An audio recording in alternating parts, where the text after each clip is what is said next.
Kicking off soon. Just waiting for everyone to join. All right, welcome everyone. Thank you very much for joining us today to discuss maximising your store's potential and looking at how the fabulous Ruby have achieved this by shipping from store. We are thrilled to have you all here. Next slide.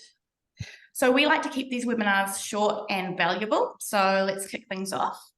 In this webinar, we're going to cover off 6 proven tactics to leverage your store's fulfillment, exploring the success story of Ruby and how they have implemented Ship from Store.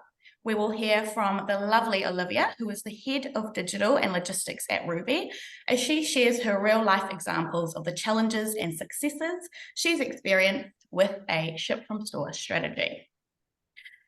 We will be hosting the live Q&A with Olivia after the quick presentations from Starship It, our friends at Sin7 and BDO. While BDO will be sharing everything you need to know about Ship from Store, while Andrew and myself will be sharing 2 reasons why a Ship from Store strategy is right for you. If you have any questions throughout the session, please put these in the Q&A box. Also, this webinar will be recorded, so keep an eye out on your inbox to share the recording with your network. Before we dive in, let's do some intros. I'll kick off. My name is Georgia Kirkham. I'm an account executive here at Starship. We are a shipping automation platform that streamlines your order fulfillment processes to ensure shipping becomes a high point for your brand. I talk to retailers every day around how they can effectively ship from store and know that there are so many ways to achieve this. So I'm really looking forward to diving in today into how Ruby's achieve this. Olivia, can I hand over to you? Yeah, no worries. So I'm Olivia. I'm head of digital and logistics here at Ruby. So looking after our online sales channel as well as our e-com and inventory dispatch. I've been at Ruby for 7 years now. I'm starting my time off in our Christchurch store and then working my way through a few different head office roles over my time. Yeah. Go ahead. Thanks, Olivia. Andrew, shoot over to you. Yeah, thank you. So my name is Andrew. I work at Sin7 as indirect sales. So I look after indirect sales globally. So that means I work with the wonderful Josh Ambler at BDO and get to work with various fantastic brands across the world. Awesome. Josh, over to you. Thank you very much. I'm Josh Ambler from BDO. I work here in the information systems team in Auckland. Our team specialises in systems implementation and integration. My role personally is to take a holistic view of software and design robust systems for our clients. I first met with Ruby back in 2018 to discuss changing IMS and POS systems. It's been a long journey, but with that blessing of time, we've been able to execute on a pretty deliberate plan. So my role was to work really closely with Olivia over the course of nearly a year, I think it was, to pull together a solution that would set them up for the next phase of growth. And Ship from Store was a really key part of that process. Awesome, thanks. All right, well, Olivia, I'm going to shoot over to you. I was hoping you could give us a little bit of a background on Ruby.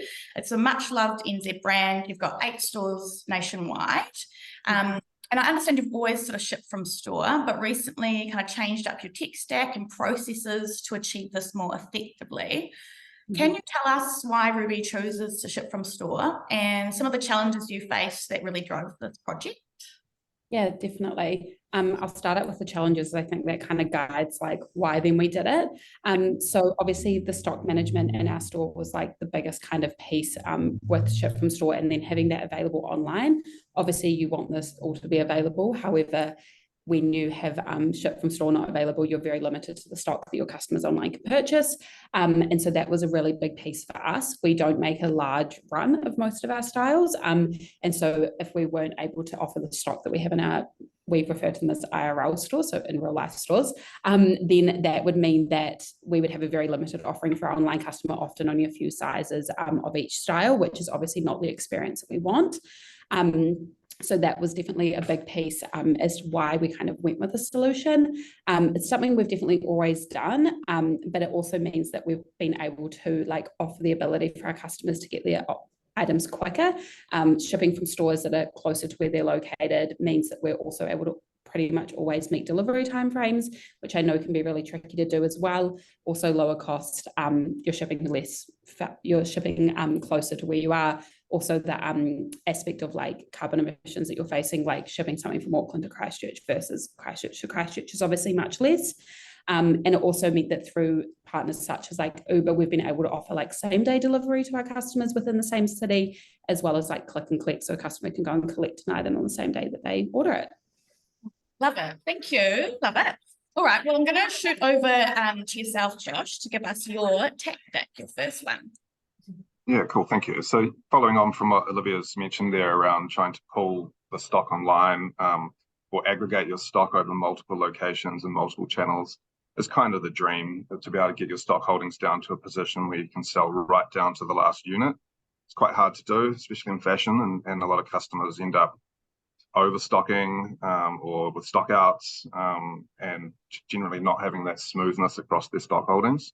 So Ruby came to us and said, we're already doing this, so great. They were one step ahead of most, but the next challenge was to actually automate that as much as possible and take away the manual process of it, which is quite challenging when you've got lots of orders and stock units flying around the place. So the challenge for us was to put a system in behind that took away a lot of that human input. And Starship It and Shopify as a solution there that's worked really well for that. So ideally, it's meant, and hopefully it's meant that they're able to run leaner stock holdings ultimately. Awesome, love that. Okay, I'll move over to your next slide. And I'll bounce off Olivia a little bit here. We realized pretty quickly that Ruby had a strong engagement with their customers, and that customer experience across stores and online needed to be consistent and similar and feel like they were part of the Ruby gang. Actually, you've got a term for that, Rubettes or something like that, Olivia. One. And so ship from store, we think, drives that customer connection, even though the sale's been made online. There's quite often customer communication or service that goes back to store, more likely to go back to store to talk about what they've bought or do a repurchase. And certainly the delivery that comes from store is more personalized than a warehouse delivery. So it does drive that local engagement while still getting a streamlined and efficient shipping process online. Awesome. Okay. Thanks, Josh. I'll kick into a couple of my points here. So Olivia alluded to this a little, or mentioned this a little bit earlier on, but shipping from store actually allows you to cut shipping time and costs. And this is for a couple of reasons. Obviously, you can fulfill from a store that is closer to your customer, and the shorter shipping distances cut shipping costs and delivery time. Further, like product, staff, and store running costs are major expenses for retailers. So being able to utilize these resources to fulfill online orders helps ensure retailers are using these resources more efficiently. And in the case of Ruby, their store staff fulfill orders quickly and easily in store using Starship It. So this is done by the store staff accessing a Starship It child account. They've got one for each of their relevant stores. And in the back end, this is connected to the related fulfillment location in Shopify using Starship It's Shopify integration. So Ruby used Shopify's order routing functionality to assign orders to the appropriate store according to their business rules. And I know the Ruby team love the Shopify order routing functionality because it's able to be changed quite quickly and easily. So they can prioritize fulfillment from stores that have lots of stock, or quickly deprioritize fulfillment from stores that might be, holding an event and might be out of action for a period of time. So that's a real plus.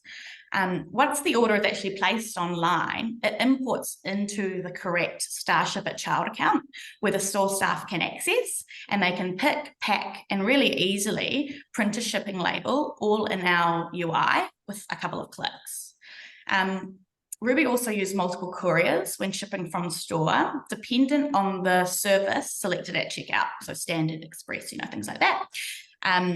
The selection of the carriers is automated in Starship It using our rules engine. So that fully automates that process and makes it as easy as possible for their store staff to get an order ready to ship.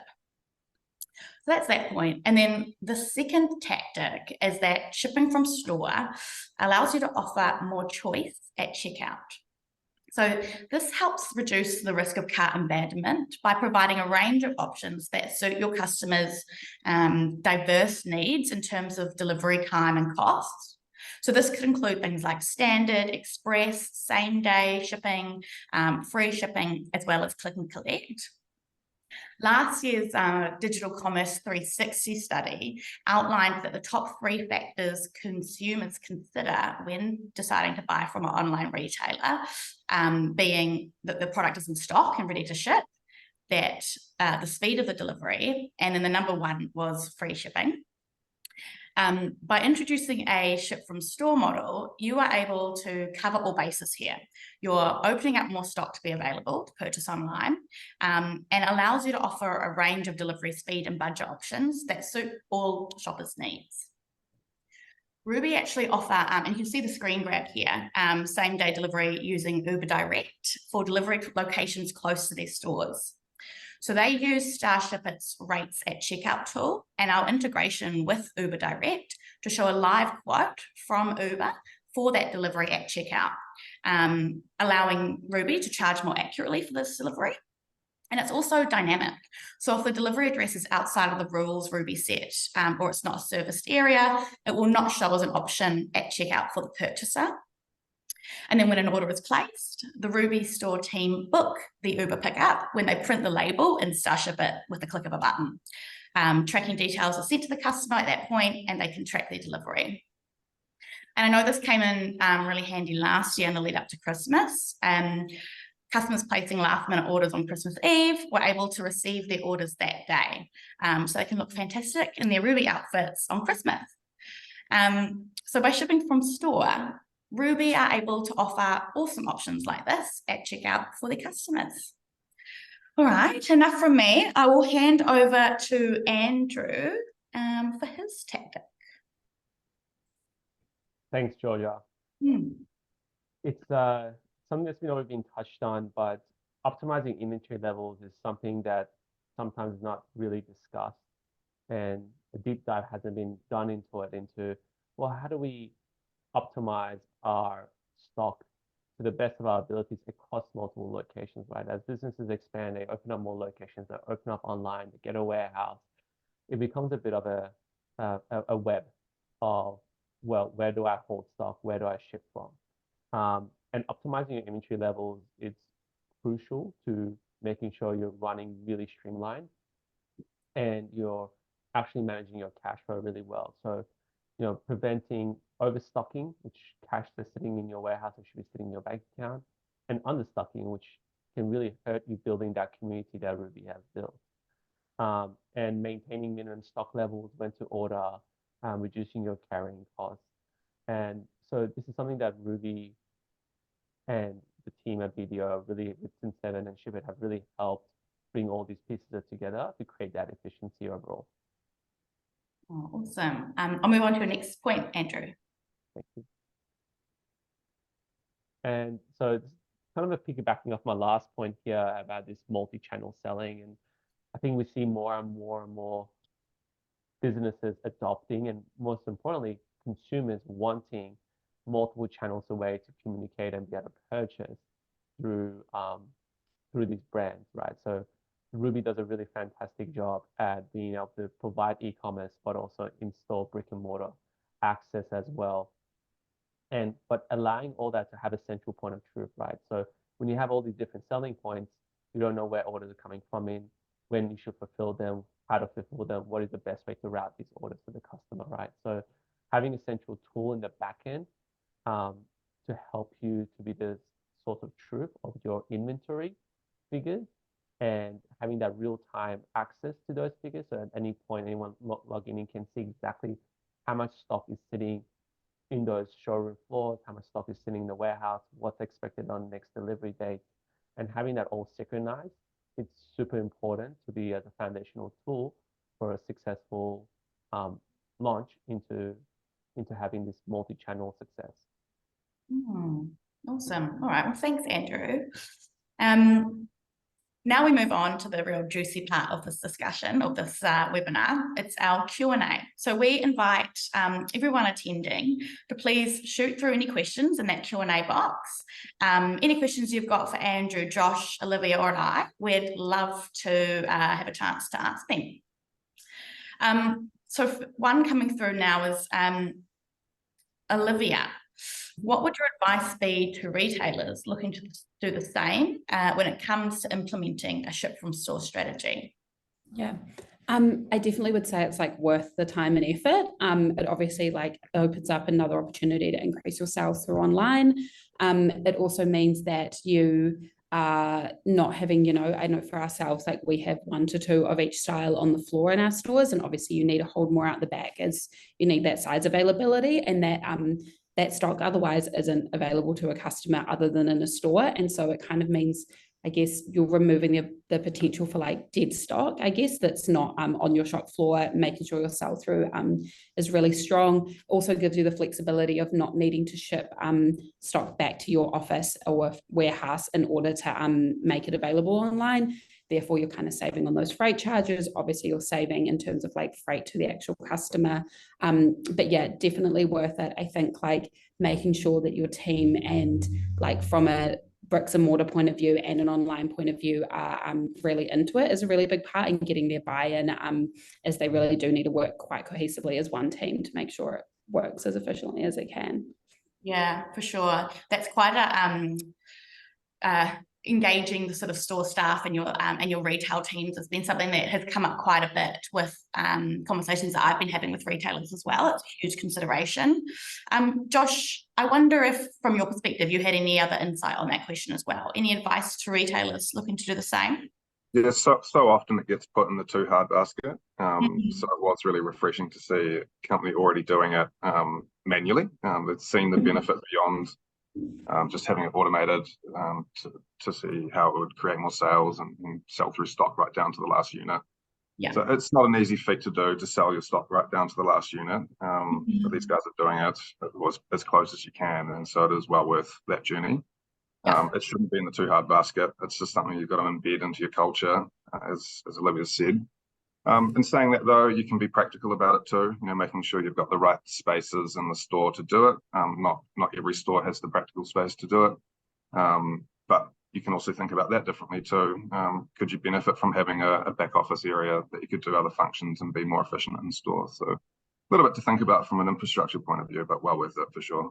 Yeah, nice. And I'd add to that as well, if you're starting to if you're looking to implement a ship from store strategy, my advice would be to talk to your technology partners, because we're all working with other retailers or other others in the space to achieve similar things. And I think there's many ways to achieve a ship from store strategy. So just start having the conversations, reach out to the likes of Andrews, Josh, others in the industry as well, you know, the other retailers, understand how they're doing it.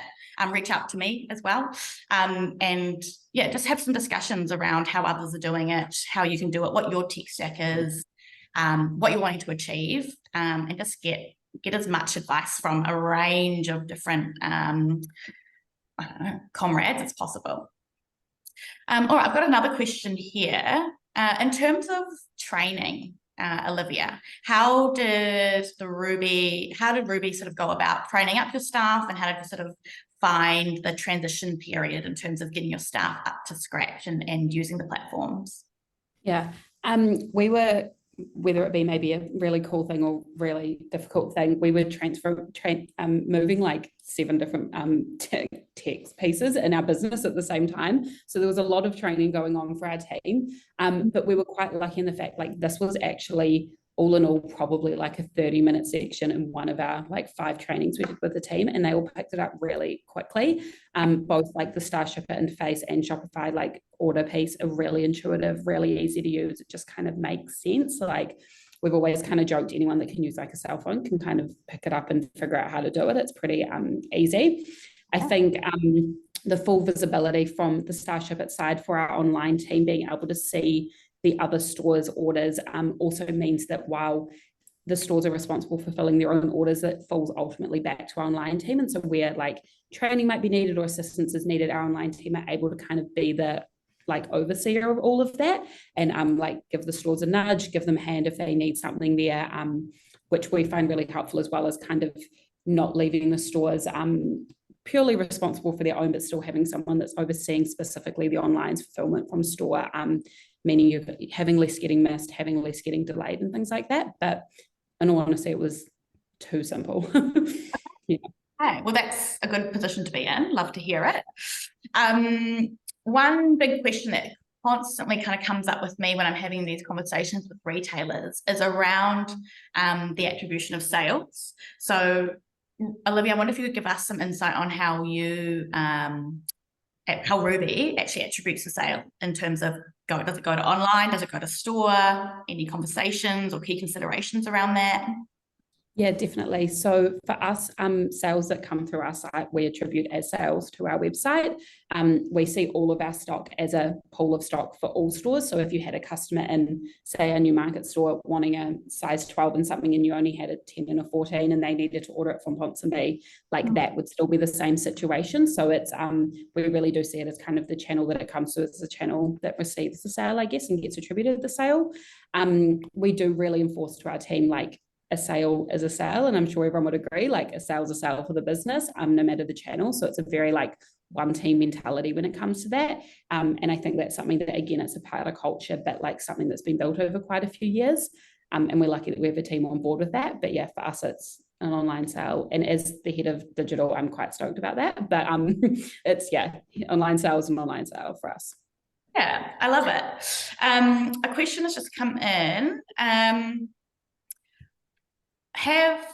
this is probably one for Josh, Andrew, and myself. Have you ever experienced fulfilling from store when the retailer is a franchisee model, therefore working through the challenge of franchisee resource versus compensation they receive from online sales? Josh, Andrew, have you got any experience here? I do, but I'll let you guys go first if you like. I'll jump in and say it's quite difficult, that's for sure. Because you've got different legal entities involved, so that often means different instances of systems as well. But in saying that, you know, the data that's been captured in this process and tying back to the attribution model, that's just a choice that Ruby make to attribute it to online. You know, the reporting that we get and the data that's captured, you could have a business decision to say it's attributed to store. So perhaps that helps with that franchise model. Ultimately, I think to achieve it with franchise model there's going to be a little bit of customization involved, you know, whether that's on the front end of Shopify or in the back end of the systems. It's just that unique environment where it's quite complex, but definitely doable. Yeah, for sure. Andrew, I don't know if you had any insight there. With franchise, definitely, you know, there's certain challenges, and I think what I would say is that it is possible, right? Because we're capturing a lot of data across all the systems that we have, the front end and back end, as Josh mentioned. It's really about doing a really thorough analysis and scope and proof of concept to make sure that you're getting it really right from day one. But this is something that has been achieved in the past, but again, it might not be something that's completely plug and play. Would require a little bit of configuration and development maybe. Nice. Okay, interesting. At StarShipIt, we actually have quite a few franchisees who use StarShipIt for a ship from store model. Certainly, there's some real considerations to be made. I think tech stack is one of those things, and I can certainly provide some insight into that. But what I know a lot of our franchisees like to do is they use our we've got some reporting tools that allow you to report on like courier costs by location, or what the quotes were that you sort of printed the label on at that time by location. So you can actually assign those costs to the franchisees. But then you're also attributing those sales to the franchisees as well. And I think it's a real opportunity for franchisees to allow each location, or for each franchisee location, to get a cut of that head office pie almost. So it's a real opportunity, and it can be done well. I've seen it done well. But yeah, tech stack is a consideration, reporting, and how you charge for any cost associated with those costs is a consideration, but something that can be allowed for. Just got to kind of work through it and find a solution there. I've got another question here, Andrew. This one's directed to you. How does the integration work between Sin7 and Shopify when an order is sold through one Shopify channel but fulfilled from a different branch? Sure. It's a very good question. I'll also allow Josh to come in. He's really the expert here in the trenches with a lot of these clients. But the Shopify integration that we have between Sin7 and Shopify allows for multi-location mapping, right? So you do have an online store, but those online store in the back end of Shopify, you also have all your different locations, which is mapped to different locations in Sin7 where you're managing your stock per location. So once a sale comes in, it's attributed to location A. We pick it up and map it to location A and reduce the stock or allocate the stock to that location. So that's without getting too technical and too much into the weeds, but it's possible. Definitely good. Awesome. Josh, did you have anything you wanted to add to that one? Yeah, I think there's a key piece there that Sin7 does that might make it unique compared to some of the other offerings, and that it allows Shopify to drive fulfillment if you want to set it that way. And so in Ruby's case, it's able to just read a whole lot of stock interactions that's going on across the business rather than trying to fight with that process or be part of that process. And that allows the free flowing of the orders and the stock in the right place. So it's quite clever how it's just reading what's going on in Shopify and maintaining stock levels in behind. And it is something that is quite unique to that version of Sin7. Okay, nice. Olivia, what were some of the operational challenges that you saw with this strategy? I definitely think, like, as with everything, like team capacity is obviously quite a big piece. So something that is really reinforced with our team is that if, like, you know, as we all know with retail, you could have like a Saturday and there's people flying in every direction, you're run off your feet. The last thing you want to be trying to do is like pack an order for an online order that doesn't quite feel urgent.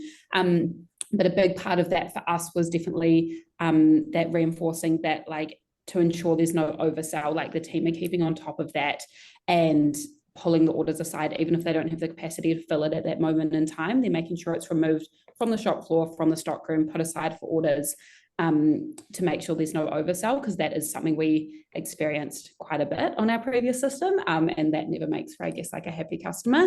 And so that was kind of an operational piece.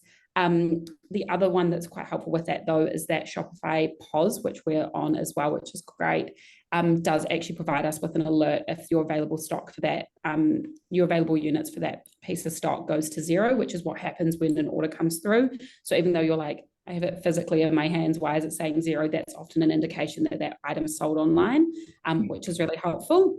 And then obviously during busy periods from an operational point of view, we staff the store particularly like for online order fulfillment. Again, as Josh mentioned about like making sure you've got the space to do that, which since we previously didn't, they filled them from their kind of counter in store. Since moving our tech stack over, that's now out the back, and we've actually seen a massive, that's come in handy for a lot more things than just filling of orders, which is really cool. And it gives the team like a dedicated kind of desk space to work from with that. Yeah. Right. Yeah, awesome. Thanks, Olivia.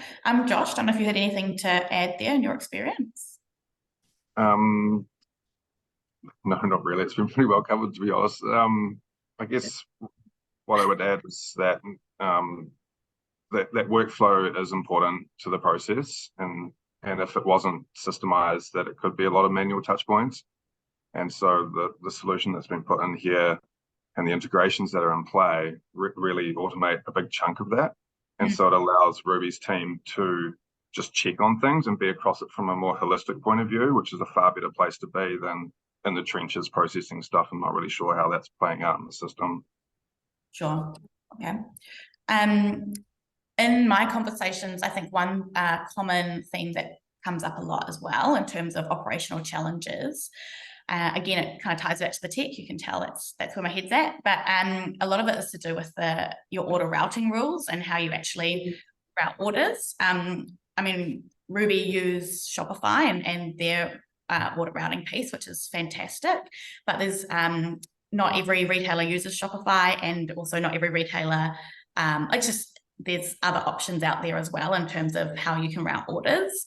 So it's a really key piece in terms of ensuring that you've got a successful ship from store strategy. So definitely a consideration piece when you're sort of looking into this also. I've got a question here. What is the version of Sin 7 that Ruby uses? Core. Yeah. Nice. Loud and clear. Good stuff, guys. On that note, what other infrastructure do you need in store to execute this strategy? Yeah. Josh? Oh, Olivia might be able to answer this one. Yeah, sorry, actually. go ahead, Olivia. Yeah, I can start on this one. I think, like, as I mentioned, like actually space to do it is like a really big piece from like a physical infrastructure, making sure there's that space so things aren't getting muddled up, which is really easy to do, as I'm sure many people would know. I think the other big thing that is really key for us is actually having what we refer to as our logistics team, who are, I guess, like the owners of online orders. And so they're not just looking at a silo of like their own fulfillment, but actually the final kind of point of contact, and they're across that process across all stores, making sure they're across like clear comms, making sure there's no delayed orders, all of that, and making sure there's still like a centralized kind of management of the orders, not for each store to manage. Additionally, it means that if there's comms that need to go back to a customer, you don't have one store emailing and then another and then this. That goes back to our logistics team. They get in touch with the customer and they're the one that feed that through to the stores, which means, you know, that keeps it all quite centralized and consistent. It just can make sure it's nice and simple, and there's always one point of contact. Also, for a customer point of view, they know where to ring if something goes wrong, they know who to ask. They're not like being jumped and thrown around different stores to be like, I don't know who did this. I think that's a really key piece for us in making sure that it all runs smoothly, is actually having that central team that still own online orders. And Yeah, awesome. And I think just from a really functional point of view, you've got your like label printers as well. Do you guys use the PC out back? So what we have, like, in terms of physical setup, I guess, so like desk, computer, keyboard, mouse, I guess, label printers. We actually also use an app that means that we get our team to scan every item. So we have a barcode scanner. What that means is that we'll alert the team if the item they're scanning does not match the order, which removes a large number of errors. You know, you pick up a mini dress instead of the midi dress. It's like it looks the same on paper. And so that's a really key part, as well as ensuring that kind of those errors don't occur. Barcode printer labels, obviously you've got like all your courier bags, all of that sort of stuff. But those are kind of the key things. Like the printer is basically the main thing you need to be able to do it. Yeah, nice. Okay. Yeah, and I'd even add, it was like super simple to set up, to the point that I think I set it up, which says something. So I think, it's really easy to do in terms of the physical setup. Yeah, fantastic. Okay, awesome. All right, so big question. I'm going to put this to everyone. How do you see the future of ship from store evolving? What emerging trends or developments do you anticipate will shape its continued growth and adoption in the retail industry? Olivia, I'd love to hear from you. I can start. So I think definitely something that we're seeing is like customer expectations are getting higher and higher, especially in regarding to like expecting an item to turn up on their doorstep immediately upon like checking out. This is definitely being like reinforced through platforms like you see Amazon coming out of the States. It's like same day delivery, you order something and it arrives. And obviously sometimes we're in New Zealand a few steps behind, but definitely those trends are starting to be seen through. A very key piece, I guess, in this way is that we rely on is like, not to the point of like deception, but a little bit of under promise, over deliver, which is always really key. So for example, when we launched like Uber instant delivery, we communicated as a 3-hour delivery window to our customer. Most of the time it was there under an hour. And so obviously the customer's having it arrive and is like completely stoked that it's already there. But that's quite a cool piece. But yeah, that instant delivery, I think, is a really, really big piece that we're seeing really big uptake through, especially with Uber. And the customers are just like amazed, like you could rent something, it doesn't show up on a Saturday morning for a wedding and you've got an order from us there by midday, which is like kind of wild to think about it in honesty. But yeah, I think that instant piece is the main thing for me. Nice, love it. Andrew, have you got any sort of ideas on that piece, emerging trends or developments in the ship from store space? I think it was really well covered. I think we're seeing that there's more and more want for ship from store and wanting to actually be able to say, well, I can actually get this from the store. I actually know this store, and I trust it, and that's why the wall of resilience kind of comes down, right? So that their willingness to purchase online, so purchase something in store, but also purchase it online and know that they can purchase it at nighttime and receive it the next day and pay a premium for that Uber shipping because they need it for an event. And that's something that we've seen globally, and it's definitely something that's really being demanded for across APAC. Yeah, awesome. Josh, did you have anything to add? I think it's just about giving customers options, and particularly for single brand retailers in particular, it just has to be part of their service to compete. You're trying to get that brand engagement with customers, and this is just one part of that puzzle to create that brand alignment and get that connection. Yeah. And also just playing on the fact that people do actually want to support their local stores, just sometimes they can't be bothered getting off the couch to go there. So this is a nice in-between method where you can still get that engagement, get that sale, and have that connection with the store. So yeah, I don't see it changing necessarily too much, just probably becoming a bit more mainstream. Awesome. Yeah, we love to hear it. And I'd even add to what Josh was just saying about like that engagement with your local store. Obviously, with our stores shipping out to customers, they're seeing the orders that are coming through from customers. And what it's meaning is it gives them quite good visibility. Like a customer that they recognize comes in store and they're like, oh, I see you bought so-and-so 2 weeks ago. I hope you loved it. Or like, how's it going? And it kind of gives you that extra level of like customer interaction, even though you may not be seeing them physically. You might be writing them the note in their online order, mentioning something about the last time you saw them. It really helps develop that connection with your customer even further. Yeah, for sure. I think from our end, one thing we're seeing is that that demand for a consistent level of, or consistent level of service, or consistent level of brand experience, regardless of where you're purchasing, whether that be online or in store. So that's a real kind of key consideration when you're running a ship from store strategy. You want to make sure that your brand is the same and your customer's experience is the same throughout all of those multiple channels. That's something that is sort of a hot topic at the moment. I think certainly in the franchise space, ship from store is really hot at the moment as well in terms of the conversations we're having. Also, their ability to offer those different delivery options. So same day delivery is really key, or a real option when you're starting to ship from store. So that's something that we're seeing a lot of here at Starship also. I will finish us off with one last question, Olivia. What is the biggest benefit for you so far personally? Oh, okay. I think it goes probably without saying, but like obviously the ability to grow online sales and customers like satisfaction. I know you touched on it, but that example pre-Christmas last year, I think is a really good example. So in the lead up to Christmas, I think most people remember in New Zealand, the courier cutoff from NZ Post was the Tuesday, 5 days before Christmas, off the top of my head. And what that meant is like, most people saw a massive trade at the beginning of the week, and then things kind of simmer off as people were wanting to get their items before Christmas, before they were heading away, whatever it might be. And so that was only possible if they went into store for most people. What it meant with us implementing Uber shipping across our platforms, and we actually were very lucky to run a promotion where we offered free Uber shipping for that week. It meant that we were able to kind of maintain sales throughout that period where others were unable to, get items to their customers on time, and really make sure that the customer knew they could still confidently shop with us and it would arrive to them in time. And we see that used all the time, like that kind of immediate service. Also the ship from store, having the availability of the product in store, the click and collect option is also really great. The customer knows that they're able to go and get it instantly. There's kind of no questions or worries about like, is it going to arrive on time? And I think that confidence from the customer, but also that confidence will long-term result in increased sales. So yeah, that piece is definitely the biggest benefit, I reckon.